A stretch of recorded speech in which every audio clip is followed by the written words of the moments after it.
Item ಯಾವುದೇ ಇರಲಿ try ಮಾಡಿ ಆಚಿ ಚಿಕನ್ ಮಸಾಲಾ. ಆಚಿ ಚಿಕನ್ ಮಸಾಲಾ ಇಡೀ ದೇಶದ ಜನತೆಗೆ ಈ ಕೊಲ್ಲಿ ರಾಷ್ಟ್ರಗಳ ಮಧ್ಯೆ ಯುದ್ಧ ಪ್ರಾರಂಭ ಆದಾಗ್ಲಿಂದ ಕೂಡ ಚಿನ್ನ ಖರೀದಿ ಮಾಡೋದು ಬಹಳ ಕಷ್ಟ ಆಗ್ಬಿಟ್ಟಿತ್ತು. ಕಾರಣ ಚಿನ್ನದ ದರ ಪದೇ ಪದೇ ಜಾಸ್ತಿ ಆಗ್ತಾ ಇದೆ.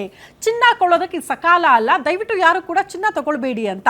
ಜೊತೆಗೆ ನಮ್ಮ ದೇಶದ ಪ್ರಧಾನಿ ನರೇಂದ್ರ ಮೋದಿ ಅವರು ಕೂಡ ಹೇಳ್ಬಿಟ್ರು, ಅಗತ್ಯ ಬಿದ್ದರೆ ಮಾತ್ರ ಚಿನ್ನ ಖರೀದಿ ಮಾಡಿ, ಆದಷ್ಟು ಕಡಿಮೆ ಇರಲಿ ಚಿನ್ನದ ಮೇಲೆ ಹೂಡಿಕೆ ಸ್ವಲ್ಪ ದಿನಗಳ ಮಟ್ಟಿಗೆ ಅಂತ. ಯಾಕೆ ಚಿನ್ನ ಕೊಳ್ಳಬಾರ್ದ? ಅಷ್ಟೊಂದು ದುಬಾರಿ ಆಗ್ತಾ ಇದೆ, ಇನ್ನೂ ದುಬಾರಿ ಆಗ್ಬಿಡ್ತಾ, ಕೈಗೆಟುಕುವ ದರದಲ್ಲಿ ಚಿನ್ನ ಸಿಗೋದೇ ಇಲ್ವಾ ಅಂತ ಬಹುತೇಕರು ಆತಂಕ ಪಡ್ತಾ ಇದ್ರು. ಎಸ್ಪೆಷಲಿ ಹೆಣ್ಣು ಮಕ್ಕಳು ಬಹಳ ಚಿಂತೆಗೀಡಾಕಿದ್ರು, ಚಿನ್ನ ಖರೀದಿ ಆಗ್ತಿಲ್ವಲ್ಲ, ದಿನೇ ದಿನ ಬೆಲೆ ಏರಿಕೆ ಆಗ್ತಾ ಇದೆಯಲ್ಲ ಅಂತ. ಬಟ್ ಇದರ ಮಧ್ಯದಲ್ಲಿ ವೆರಿ ಶಾಕಿಂಗ್ ನ್ಯೂಸ್ ಅಂದ್ರೆ, ಇಷ್ಟು ದಿನಗಳ ಕಾಲ ಕೇಳ್ತಾ ಇದ್ದಂತ ಸುದ್ದಿಗೆ ತದ್ವಿರುದ್ಧವಾಗಿ ಒಂದು ಸುದ್ದಿ ಬಂದಿದೆ. ಈಗ ಇರುವ ಚಿನ್ನವನ್ನ ಕೂಡ ಮಾರಾಟ ಮಾಡ್ತಿದ್ದಾರೆ. ಕಾರಣ ಚಿನ್ನದ ಬೆಲೆ ದಿಢೀರ್ ಅಂತ ಕುಸಿತ ಆಗಿರೋದ್ರಿಂದ ಅಂತ. ಹಳೆ ಚಿನ್ನ ಕೊಡೋದಂತೆ, ಹೊಸ ಚಿನ್ನ ಖರೀದಿ ಮಾಡೋದಂತೆ. ಯಾಕೆ ಹಿಂಗೆ ಆಗ್ತಾ ಇದೆ ದೇಶದಾದ್ಯಂತ ಬೆಳವಣಿಗೆಗಳು? ಯಾಕೆ ಹಳೆ ಚಿನ್ನಕ್ಕೆ ಬೆಲೆ ಇಲ್ವಾ ಅನ್ನುವಂಥ ಪ್ರಶ್ನೆ ಇದೆ. ಇಷ್ಟು ದಿನಗಳ ಕಾಲ ಚಿನ್ನ ಖರೀದಿ ಮಾಡೋದು ಹೇಗೆ ಅಂತ ಚಿಂತೆ ಮಾಡ್ತಾ ಇರೋರು ಈಗ ಇರುವ ಚಿನ್ನವನ್ನ ಮಾರಾಟ ಮಾಡೋದಕ್ಕೆ ಮುಂದಾಗ್ತಿದ್ದಾರಂತೆ. ಬಹುತೇಕರು ಹೂಡಿಕೆ ವಿಚಾರಕ್ಕೆ ಸಂಬಂಧಪಟ್ಟಂತೆ ಕೆಲವರು ಚಿನ್ನದ ಮೇಲೆ ಹೂಡಿಕೆ ಮಾಡ್ತಾ ಇದ್ರು, ಬಟ್ ಈಗ ಚಿನ್ನದ ಮೇಲೆ ಹೂಡಿಕೆ ಮಾಡೋದನ್ನ ಸ್ಟಾಪ್ ಮಾಡ್ಬಿಟ್ಟಿದ್ದಾರಂತೆ. ಯಾಕೆ, ಏನಾಗ್ತಾ ಇದೆ, ಎಕ್ಸಾಕ್ಟ್ಲಿ ಕಾರಣ ಏನು? ನಿಜಕ್ಕೂ ಚಿನ್ನ ಮಾರಾಟ ಮಾಡಲೇಬೇಕಾ ಅಂತ ಅನಿವಾರ್ಯತೆ ಪರಿಸ್ಥಿತಿ ಇದೆಯಾ ನಮ್ಮಲ್ಲಿ? ಈ ಎಲ್ಲ ವಿಚಾರಕ್ಕೆ ಸಂಬಂಧಪಟ್ಟಂತೆ ಇವತ್ತು ಸುದೀರ್ಘವಾಗಿ ಚರ್ಚೆ ಮಾಡೋಣ. ಇದೇ ಈ ಹೊತ್ತಿನ ವಿಶೇಷ, ಬೇಡ ಚಿನ್ನದ ಸಹವಾಸ.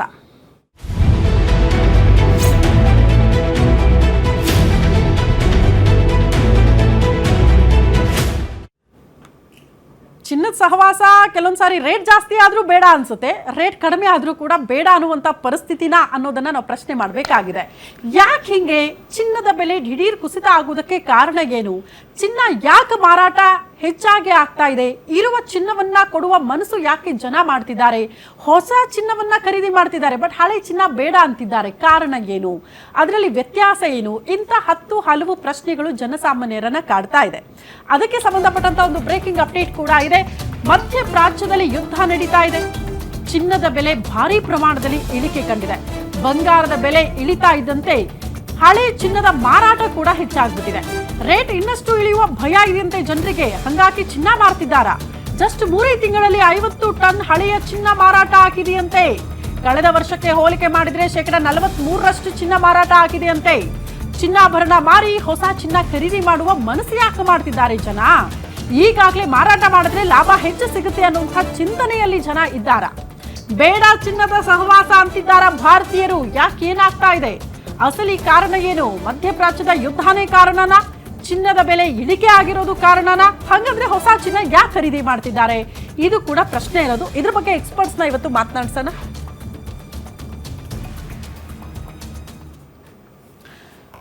ಯಾಕೆ ಚಿನ್ನ ಬೇಡ ಅಂತಿದ್ದಾರೆ ಭಾರತೀಯರು? ಆ ಕುರಿತು ಇವತ್ತು ಸುದೀರ್ಘವಾಗಿ ಚರ್ಚೆ ಮಾಡೋಣ. ಅಸಲಿ ಕಾರಣ ಏನು, ಟೆಕ್ನಿಕಲಿ ಏನ್ ಬೆಳವಣಿಗೆ ಆಗ್ತಾ ಇದೆ, ಆ ವಿಚಾರಕ್ಕೆ ಸಂಬಂಧಪಟ್ಟಂತೆ ಮಾತನಾಡ್ತಾರೆ ಎಕ್ಸ್ಪರ್ಟ್ಸ್.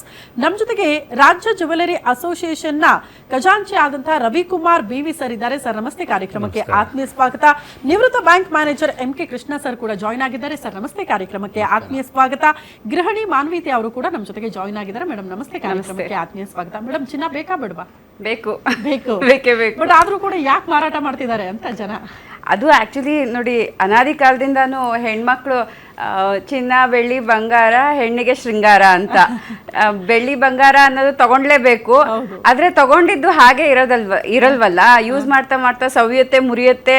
ಅದನ್ನ ಮತ್ತೆ ಕೊಡೋದು ಅಥವಾ ಕರಗಿಸೋದು, ಹೊಸ ಆಭರಣ ಮಾಡ್ಕೊಳ್ಳೋದು, ಇದು ಇದ್ದೇ ಇತ್ತು. ಆದ್ರೆ ನೀವು ಹೇಳ್ದಂಗೆ ಇಂಟ್ರೊಡಕ್ಷನ್ ನಲ್ಲಿ ಒಂದು 30-60 ದಿನದ ಹಿಂದೆ ಚಿನ್ನದ ಬೆಳೆ ಎಷ್ಟು ಮೇಲಕ್ಕೆ ಹೋಗಿದ್ದು, ಗಗನಕ್ಕೆ ಮುಟ್ಟಿತ್ತು. ಇನ್ನೇನು ತಗೊಳಕ್ಕೆ ಆಗೋದಿಲ್ಲ ಅಂತ ಅನ್ಸಿತ್ತು. ಇವಾಗ ಸ್ವಲ್ಪ ಡೌನ್ ಆಗಿದಲ್ಲ. ಎಸ್ಪೆಷಲಿ ನಮ್ದು ಏನಾದ್ರೂ ಈ ಸ್ಮಾಲ್ ಡ್ಯಾಮೇಜ್ ಆಗಿರುತ್ತಲ್ಲ, ಅದನ್ನ ಆಚಾರಿಗಳು ಇವಾಗ ಮಾಡ್ಕೊಡ್ತಾ ಇಲ್ಲ ಮೇಡಮ್. ಅದಕ್ಕೆ ಕೊಟ್ಬಿಟ್ಟು ಹೊಸ ತಗೊಂಡ್ಬಿಡೋದು, ಹೊಸ ಪ್ಯಾಟ್ರನ್. ಕಾರಣ ಅಂತೀರಾ? ಹೊಸ ಹೊಸ ಪ್ಯಾಟರ್ನ್ ಚಿನ್ನದ ಅಂಗಡಿಯವರು ಹಳೆ ಚಿನ್ನ ತಗೊಂಡು ಏನ್ ಮಾಡೋದು ಮೇಡಮ್, ಕೊಟ್ಬಿಡಿ, ಬೇರೆ ತಗೊಳ್ಳಿ ಅವರೇ ಪ್ರಮೋಟ್ ಮಾಡ್ತಿದ್ದಾರೆ ಅಂತ. ರವಿ ಸರ್ನ ಕೇಳ್ಬಿಡೋಣ. ಸರ್, ಹೌದಾ ಸರ್, ಹಂಗೆಲ್ಲ ಆಗ್ತಾ ಇದೆಯಾ? ನೋಡಿ, ಕೆಲವೊಂದು ಗೃಹಿಣಿಯರು ಈ ತರ ತಿಳ್ಕೊಂತಾರೆ. ತುಂಬಾ ಜನ ಇವಾಗಿರೋ ಒಂದು ಎಕನಾಮಿಕ್ ಕಷ್ಟದಲ್ಲಿ ರಿಪೇರಿ ಮಾಡಿಕೊಡಿ ಅಂತ ಇದ್ದಾರೆ. ನಾವು ಪ್ರತಿಯೊಂದು ರಿಪೇರಿನೂ ಮಾಡಿಕೊಡ್ತಾ ಇದ್ದೀವಿ. ಆಮೇಲೆ ಜೊತೆಗೆ ಹಳೆಯ ಅವರ ಪುರಾತನ ಕಾಲದ ಚಿನ್ನದ ಅಜ್ಜಿ ತಾತ ಚಿನ್ನದ್ದು ಅದನ್ನು ಕೂಡ ಮಾಡಿಫೈ ಮಾಡಿ ಹೊಸ ಡಿಸೈನ್ಗಳು ಹಾಕಿ ಅದಕ್ಕೆ ಬೀಟ್ಸ್ ಹಾಕಿ ವಜ್ರಗಳು ಕೊಡಿಸಿ ಅದು ಮಾಡ್ತಾ ಇದ್ದೀವಿ. ಚಿನ್ನ ಜಾಸ್ತಿ ಇರೋರು ಏನು ಮಾಡ್ತಾರೆ, ಆಯಿತು ಡಿಸೈನ್ ಚೇಂಜ್ ಮಾಡೋಣ ಪರವಾಗಿಲ್ಲ ಅಂತಾರೆ. ಆಮೇಲೆ ಇವಾಗ ಲೇಬರು ಕಾಸ್ಟ್ಲಿ ಆಗಿದೆ. ಈಗ ನಮ್ಮ ಆಚಾರ್ಯರು ನಮ್ಮ ಗೋಲ್ಡ್ ಸ್ಮಿತ್ಸು ಅವ್ರಿಗೂ ನಾವು ಮಿನಿಮಮ್ ಒಂದು 500 ರೂಪಾಯಿ ಕೊಡಬೇಕಾಯ್ತು ಒಂದು ರಿಪೇರಿ ಮಾಡೋಕ್ಕೆ.